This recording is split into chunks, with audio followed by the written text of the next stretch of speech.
ഭൂമി ഉരുണ്ടതാണെന്ന് ശാസ്ത്രം എപ്പോഴാണ് കണ്ടുപിടിച്ചത്? മുഹമ്മദ് നബി 7-ാം നൂറ്റാണ്ടിൽ ഭൂമി ഉരുണ്ടതാണെന്നും അത് ഓർബിറ്റിൽ ചുറ്റിക്കൊണ്ടിരിക്കുകയാണെന്നും പറഞ്ഞുവെന്നും അതിനുശേഷമാണ് ശാസ്ത്രമൊക്കെ ഇത് തിരിച്ചറിയുന്നതും എന്നുമൊക്കെയാണല്ലോ ദാവാക്കാരുടെ പ്രധാനപ്പെട്ട അവകാശവാദം. എന്നാൽ ഖുറാനിൽ പറഞ്ഞിരിക്കുന്നത് പരന്ന ഭൂമിയെക്കുറിച്ചാണെന്നും മുഹമ്മദ് നബിക്കും 1000 വർഷങ്ങൾ മുൻപേ തന്നെ ശാസ്ത്രം ഇത് അറിഞ്ഞിരുന്നുവെന്നും പൈതഗോറസും അരിസ്റ്റോട്ടിലുമൊക്കെ ഭൂമി ഉരുണ്ടതാണെന്ന് മനസ്സിലാക്കിയിരുന്നുവെന്നും നമ്മൾ കഴിഞ്ഞ വീഡിയോയിൽ കണ്ടതാണ്. അപ്പോൾ ശരിക്കും ആരാണ് എപ്പോഴാണ് ഈ സത്യം ആദ്യമായി ലോകത്തോട് വിളിച്ചു പറയുന്നത്? ഇതാണ് ഇന്നത്തെ വീഡിയോയിൽ നമ്മൾ പരിശോധിക്കുന്നത്. നമ്മുടെ ആദ്യത്തെ വീഡിയോയിൽ കണ്ടതുപോലെ ഭൂമിയുടെ ചുറ്റളവ് സർക്കംഫറൻസ് യേശുവിനും 2 നൂറ്റാണ്ടുകൾ മുൻപ് തന്നെ എറാസ്തോസ്തനസ് എന്ന ഗ്രീക്ക് ചിന്തകൻ വളരെ കൃത്യമായി കണക്കാക്കിയിരുന്നു. പക്ഷേ ഭൂമി ഉരുണ്ടതാണെന്ന് ആദ്യമായി കണ്ടുപിടിച്ചത് ആരാണ് എന്ന ചോദ്യത്തിന് ഒറ്റ വാക്കിൽ ഒരു പേര് പറയാൻ കഴിയില്ല. ഭൂമി ഉരുണ്ടതാണ് എന്ന് കണ്ടെത്തിയ ഒരു സിംഗിൾ ഇൻഡിവിജ്വൽ ചരിത്രത്തിൽ എവിടെയുമില്ല. പൈതഗോറസിനെ പോലെയുള്ള ഗ്രീക്ക് ചിന്തകന്മാർ തത്വം ചിന്താപരമായിട്ടുള്ള കാരണങ്ങളാൽ ഭൂമി ഉരുണ്ടതാണെന്ന് ഗണിച്ചിരുന്നു. അല്ലാതെ പ്രത്യേക നിരീക്ഷണ തെളിവുകളുടെ അടിസ്ഥാനത്തിലായിരുന്നില്ല, ഒബ്സർവേഷണൽ എവിഡൻസിൻ്റെ അടിസ്ഥാനത്തിലായിരുന്നില്ല. എന്നാൽ പിന്നീട് അരിസ്റ്റോട്ടിലാണ് കൃത്യമായിട്ടുള്ള ഒബ്സർവേഷണൽ എവിഡൻസുകളുടെ അടിസ്ഥാനത്തിൽ തെളിവുകൾ നൽകുന്നത്. ചന്ദ്രഗ്രഹണ സമയത്ത് ചന്ദ്രനിൽ വീഴുന്ന ഭൂമിയുടെ നിഴൽ അദ്ദേഹം ശ്രദ്ധിച്ചു. ചന്ദ്രൻ സ്വയം പ്രകാശിക്കുന്ന വസ്തുവല്ലെന്നും അത് സൂര്യപ്രകാശത്തെ പ്രതിഫലിപ്പിക്കുകയാണെന്നുമുള്ള അറിവ് ഗ്രീക്കുകാർക്ക് അന്നേ ഉണ്ടായിരുന്നു. ഗ്രഹണ സമയത്ത് ഉരുണ്ട ഭൂമിയുടെ നിഴൽ ചന്ദ്രനിൽ കാണുന്നതോടെ ഭൂമി ഗോളാകൃതിയിലാണെന്ന് അവർക്ക് ഉറപ്പായി. അന്നത്തെ ആൾക്കാരൊക്കെ ഭൂമി പരന്നതാണെന്ന് വിശ്വസിച്ചിരുന്ന മണ്ടന്മാരാണ് എന്നാണ് നിങ്ങൾ കരുതുന്നതെങ്കിൽ നിങ്ങളുടെ സയൻറ്റിഫിക് ടെമ്പറിന് എന്തോ കാര്യമായ തകരാറുണ്ടെന്നർത്ഥം. സത്യത്തിൽ അവരല്ല മണ്ടന്മാർ, ചരിത്രബോധം ലെവലേശമില്ലാത്ത നിങ്ങളാണ് ഭൂലോക പൊട്ടന്മാർ. ഭൂമി ഉരുണ്ടതാണെന്ന് മനസ്സിലാക്കുക മാത്രമല്ല, അതിൻ്റെ ചുറ്റളവ് അത്ഭുതകരമായ കൃത്യതയോടെ കണക്കുകൂട്ടാനും ഗ്രീക്കുകാരനായ എറാത്തോസ്തനസിന് സാധിച്ചു. അദ്ദേഹം അത് ചെയ്തത് എങ്ങനെയാണെന്നല്ലേ? ഈജിപ്തിലെ അലക്സാൻഡ്രിയ, സൈനി എന്നീ 2 സ്ഥലങ്ങളിൽ ഒരേ സമയം വീഴുന്ന സൂര്യപ്രകാശത്തിൻ്റെ നിഴലുകൾ തമ്മിലുള്ള ആംഗിളിലുള്ള വ്യത്യാസം അളന്നുകൊണ്ടാണ്.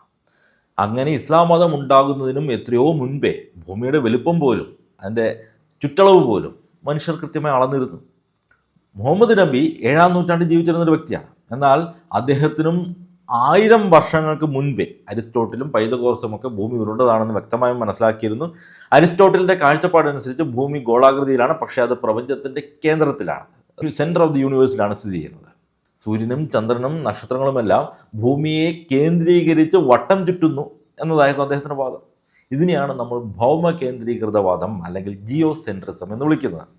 നൂറ്റാണ്ടുകൾക്ക് ശേഷം കത്തോലിക്ക പുരോഹിതനായിരുന്ന നിക്കോളസ് കോപ്പർനിക്കസ് ആണ് ഈ തെറ്റായ ധാരണ തിരുത്തുന്നത്. ഗലീലിയോ പിന്നീട് ഇതിനെ പിന്തുണയ്ക്കുകയും ചെയ്തു. കോപ്പർനിക്കസ് ഒരു പുരോഹിതനായിരുന്നോ ഇല്ലയോ എന്നുള്ള കാര്യത്തിൽ ചിലർക്ക് തർക്കം ഉന്നയിക്കാറുണ്ട്. എന്നാൽ ഇദ്ദേഹം ഒരു പുരോഹിതനായിരുന്നു എന്ന് പറയുന്നത് മറ്റാരുമല്ല, ഗലീലിയോ തന്നെയാണ് സാക്ഷ്യപ്പെടുത്തുന്നത്. ഗലീലിയോ ഗ്രാൻഡ് ഡച്ചസ് ക്രിസ്റ്റീനായ്ക്ക് എഴുതിയ വിഖ്യാതമായ കത്തിൽ കോപ്പർനിക്കസ് ഒരു കത്തോലിക്ക പുരോഹിതനായിരുന്നു എന്ന് വ്യക്തമായി പരാമർശിക്കുന്നുണ്ട്. ഇനി അഥവാ അദ്ദേഹം പൗരോഹിത്യം സ്വീകരിച്ചിട്ടില്ലെന്ന് വാദിച്ചാൽ പോലും സഭയിലെ ഒരു പ്രധാന പദവി വഹിച്ചിരുന്ന ഒരു കാനൻ, ഒരു ക്ലർജി മെമ്പറായിരുന്നു.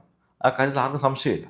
പ്രപഞ്ചത്തിൻ്റെ കേന്ദ്രം സൂര്യനാണെന്നും ഭൂമി അടക്കമുള്ള ഗ്രഹങ്ങൾ സൂര്യനെയാണ് ചുറ്റുന്നതെന്നുമായിരുന്നു അവരുടെ സൗരകേന്ദ്രീകൃതവാദം അഥവാ ഹീലിയോസെൻട്രിസം. അന്നത്തെ ശാസ്ത്രലോകത്തിന് ഇത് വിപ്ലവകരമായൊരു മാറ്റമായിരുന്നു. തീർച്ചയായും ഇന്ന് നമുക്കറിയാം സൂര്യൻ പ്രപഞ്ചത്തിൻ്റെ കേന്ദ്രമൊന്നുമല്ല, നമ്മുടെ സൗരയൂഥത്തിൻ്റെ കേന്ദ്രം മാത്രമാണ് സൂര്യൻ. പ്രപഞ്ചം അതിലും എത്രയോ വിശാലമാണെന്ന് നമുക്കിന്നറിയാം. പക്ഷേ ഇവിടെ ശ്രദ്ധിക്കേണ്ട കാര്യം, അന്ന് സഭയും ഗലീലിയോയും തമ്മിലുണ്ടായിരുന്ന തർക്കം ഭൂമിയുടെ ആകൃതിയെക്കുറിച്ചായിരുന്നില്ല, മറിച്ച് പ്രപഞ്ചത്തിൻ്റെ കേന്ദ്രം എവിടെയാണ് എന്നതിനെക്കുറിച്ചുള്ള തർക്കമായിരുന്നു.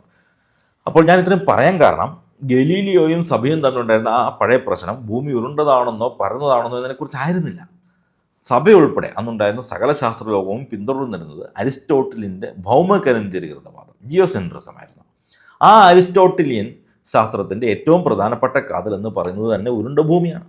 അതുകൊണ്ട് തന്നെ സഭ ഭൂമി പരന്നതാണെന്ന് വിശ്വസിച്ചിരുന്നു എന്ന് പറയുന്നത് വെറും കെട്ടുകഥയാണ്. ഇനി നിങ്ങൾ വളരെയേറെ സയൻറ്റിഫിക് ടെമ്പറുള്ള ഒരു നിരീശ്വരവാദിയോ യുക്തിവാദിയോ ആണെങ്കിൽ സ്വാഭാവികമായും നിങ്ങൾ ചിന്തിക്കുന്നത് ഇങ്ങനെയായിരിക്കും: അപ്പോൾ ഗലീലിയോ അല്ലേ ഭൂമി ഉരുണ്ടതാണെന്ന് കണ്ടുപിടിച്ചത്? മഗല്ലനല്ലേ ഭൂമിക്ക് ചുറ്റും സഞ്ചരിച്ച് ഭൂമി ഉരുണ്ടതാണെന്ന് തെളിയിച്ചത്? ശാസ്ത്രജ്ഞന്മാരെക്കാൾ കൂടുതൽ സയൻറ്റിഫിക് ടെമ്പർ ഉണ്ടെന്ന് അവകാശപ്പെടുന്ന ഇവിടുത്തെ ഇൻ്റർനെറ്റ് ശാസ്ത്ര പ്രചാരകന്മാരും യുക്തിവാദി ആൾദൈവങ്ങളും നിങ്ങളെ അങ്ങനെ പഠിപ്പിച്ചു വച്ചിരിക്കുന്നത്. എന്നാൽ ഇത് ശുദ്ധ അസംബന്ധമാണ്. ഇതൊക്കെ യുക്തിവാദികൾ അവരുടെ ഭയങ്കരമായിട്ടുള്ള സയന്റിഫിക് നമ്പർ വെച്ച് തട്ടിവിട്ട വെറും നോൺസെൻസ് ആണ്. എന്താണ് ശരിക്കും ഈ ഗലീലിയോ അഫയർ?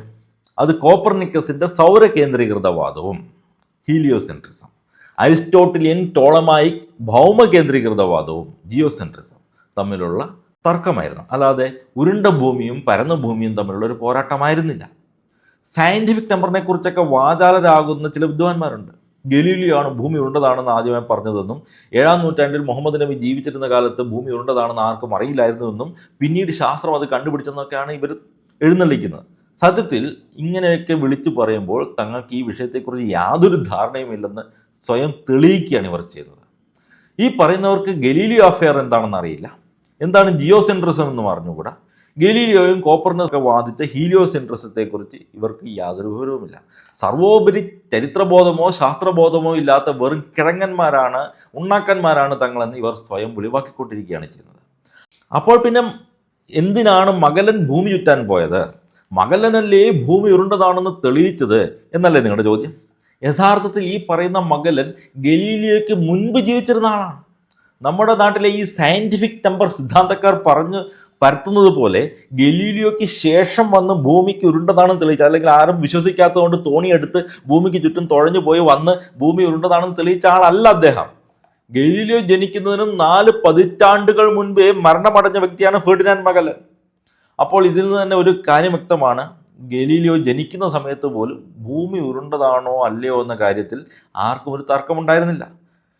മഗല്ലന്റെ നേതൃത്വത്തിൽ പുറപ്പെട്ട പര്യവേഷണ സംഘം ഭൂമിക്ക് വലം വെച്ചു വന്നു എന്നത് ചരിത്രമാണ്. പക്ഷേ ശ്രദ്ധിക്കേണ്ട കാര്യം, ഇത് ഭൂമി ഉരുണ്ടതാണെന്ന് തെളിയിക്കാൻ വേണ്ടി നടത്തിയ ഒരു യാത്രയായിരുന്നില്ല, മറിച്ച് യൂറോപ്യന്മാരുടെ കോളനിവൽക്കരണത്തിൻ്റെയും സുഗന്ധവ്യഞ്ജന വ്യാപാരത്തിൻ്റെ സ്പൈസ് റൂട്ടുകളുടെയൊക്കെ കണ്ടുപിടിക്കുന്നതിൻ്റെ ഭാഗമായാണ് മഗല്ലൻ ആ യാത്ര ആരംഭിക്കുന്നത്. ആ യാത്രക്കിടയിൽ അദ്ദേഹം കൊല്ലപ്പെടുകയും ചെയ്യുന്നു. അദ്ദേഹം ആ യാത്ര പൂർത്തിയാക്കുന്നില്ല. ഇതിനെക്കുറിച്ചൊക്കെ വളരെ ഡീറ്റെയിൽഡ് ആയിട്ട് മറ്റൊരു വീഡിയോ നമ്മൾ ചെയ്തിട്ടുണ്ട്.